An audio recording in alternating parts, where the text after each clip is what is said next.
Assalamualaikum warahmatullahi wabarakatuh. Apa kabar sahabat Amirul Mukminin? Semoga semua dalam lindungan Allah Subhanahu wa taala. Misteri Nabi Zulkifli, Buddha Gautama, dan ramalan tentang Nabi Muhammad SAW. Di antara nabi-nabi yang disebutkan di dalam Al-Quran, terdapat satu sosok misterius yang jarang dibicarakan secara luas, yakni Nabi Zulkifli alaihissalam. Namanya tercatat dalam dua ayat, surat Al-Anbiya ayat 85 dan surat Sad ayat 48. Tidak seperti para nabi besar lainnya, kisah Nabi Zulkifli tidak dijelaskan panjang lebar dalam Al-Quran. Namun Allah menyebutkan beliau sebagai orang yang sabar, sholih, dan termasuk di antara hamba yang terpilih. Dari sinilah muncul beragam tafsiran dan juga pencarian identitas sejati Nabi Zulkifli. Beberapa ulama klasik menyatakan bahwa beliau hidup di wilayah Syam atau Suriah dan diangkat sebagai nabi setelah lulus dari ujian berat kesabaran dan juga keadilan. Nabi Zulkifli sendiri berasal dari kata Zul yang artinya memiliki dan Kifli artinya bagian atau jaminan, yang dapat dimaknai sebagai seseorang yang bertanggung jawab menjalankan tugas berat. Namun pada abad ke-20 muncul sebuah teori kontroversial dari beberapa cendekiawan yang menyatakan bahwa Nabi Zulkifli sesungguhnya adalah Buddha Gautama, tokoh pendiri agama Buddha yang hidup sekitar abad ke-6 sebelum Masehi.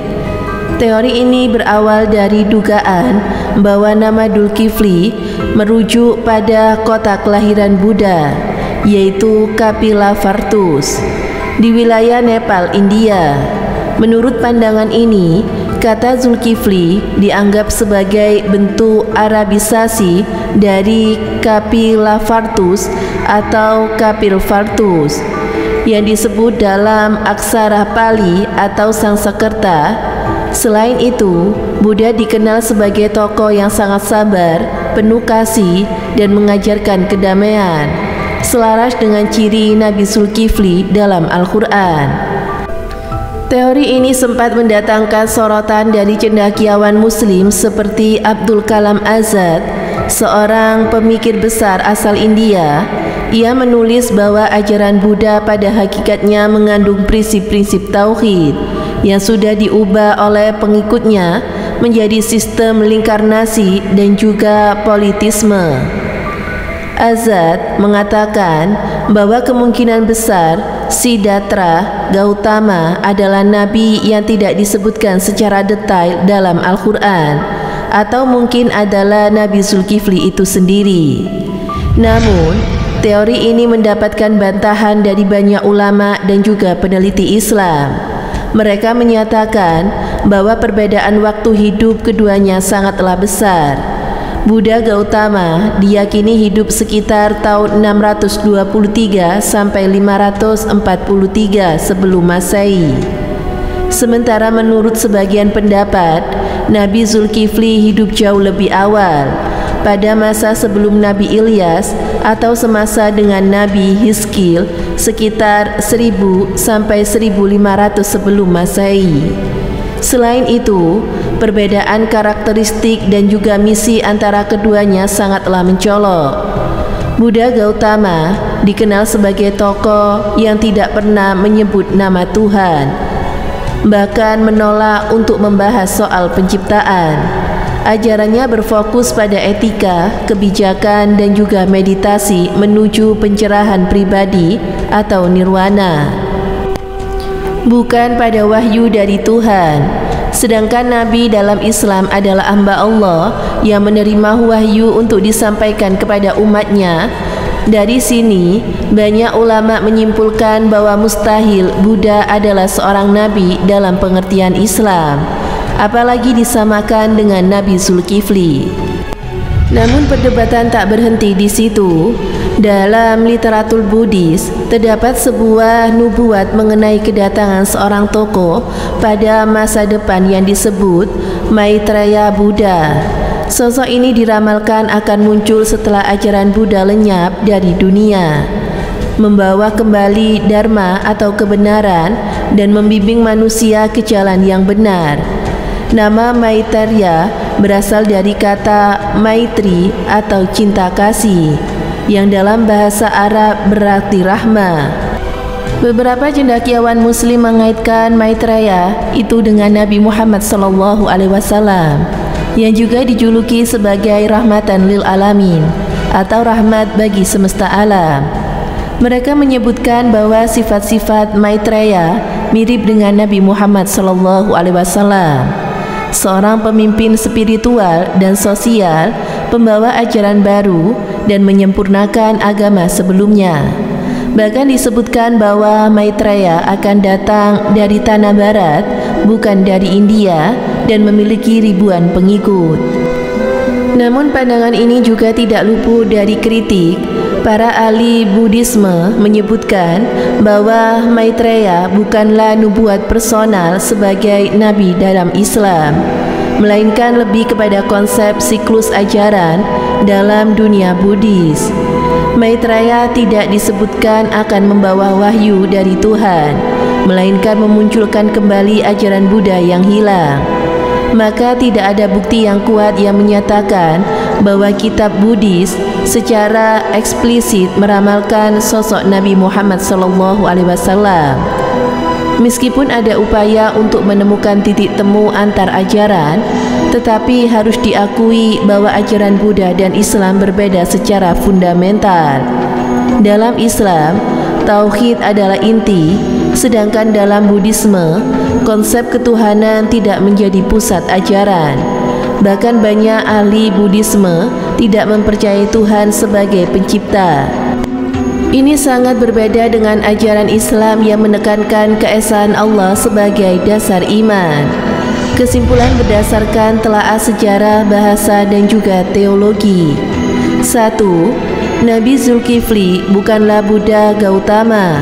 Meskipun ada persamaan dalam aspek moral seperti kesabaran dan juga kedamaian, tetapi perbedaan waktu, tempat, ajaran, dan juga sikap kenabian sangat jauh berbeda. 2. Ajaran Buddha tidak secara jelas meramalkan kedatangan Nabi Muhammad. Meskipun ada sosok yang disebut Maitreya yang dijanjikan, itu adalah tokoh dalam siklus ajaran Buddhis, bukan Nabi dari Allah.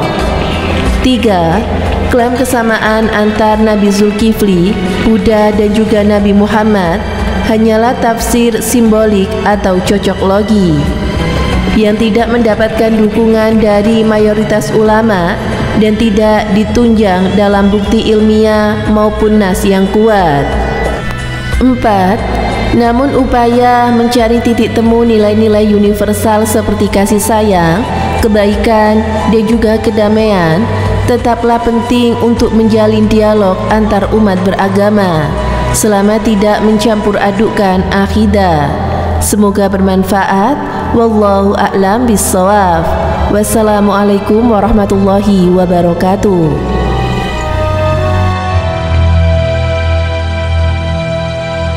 Assalamualaikum warahmatullahi wabarakatuh. Pemirsa Amirul Mukminin yang dirahmati Allah Subhanahu wa taala. Kisah Nabi Zulkifli mungkin jarang terdengar oleh sebagian umat Islam. Maka dari itu kita wajib mengetahui kisah selengkapnya. Mengenai Nabi Zulkifli, Nabi Zulkifli adalah putra dari Nabi Ayub alaihissalam. Nama asli dari Nabi Zulkifli adalah Basyar. Nabi Zulkifli termasuk di antara 25 Nabi dan Rasul yang wajib diketahui umat Islam di dalam Al-Quran. Nabi Zulkifli mewarisi sifat ayahnya, yaitu Nabi Ayub alaihissalam, yang dikenal sabar, soleh, adil, bijaksana, dan penuh kesederhanaan. Nabi Zulkifli disebutkan dalam surah Al-Anbiya ayat 85 dan 86 serta surah Sad ayat 48. Nabi Zulkifli lahir dari keluarga Nabi Ayub. Ayahnya bernama Ayub dan ibunya bernama Rahmah. Maka dengan demikian Nabi Zulkifli adalah cucu keturunan Nabi Ibrahim alaihissalam. Nabi Zulkifli adalah satu-satunya anak dari Nabi Ayub yang selamat dari reruntuhan bangunan. Semua anak Nabi Ayub wafat kecuali Nabi Zulkifli. Beberapa riwayat menyebutkan kelahiran Nabi Zulkifli ada di Syam, yakni sekarang dibagi menjadi 4 negara, yakni Yordania, Suriah, Palestina, dan Libanon. Nabi Zulkifli berdakwah di daerah Syam dan Palestina. Kaum Amoria adalah salah satu kaum yang didakwai Nabi Zulkifli. Beliau juga berdakwah kepada Bani Israel dan beliau wafat pada usia 75 tahun, riwayat lain 95 tahun. Beberapa makam yang diyakini Nabi Zulkifli antara lain di Kifli, Irak, ada yang di Jabal Qosyun, Syria, dan yang terakhir di makam di Gua Kecil Al-Damun. Semoga yang saya sampaikan memberi manfaat. Wassalamualaikum warahmatullahi wabarakatuh.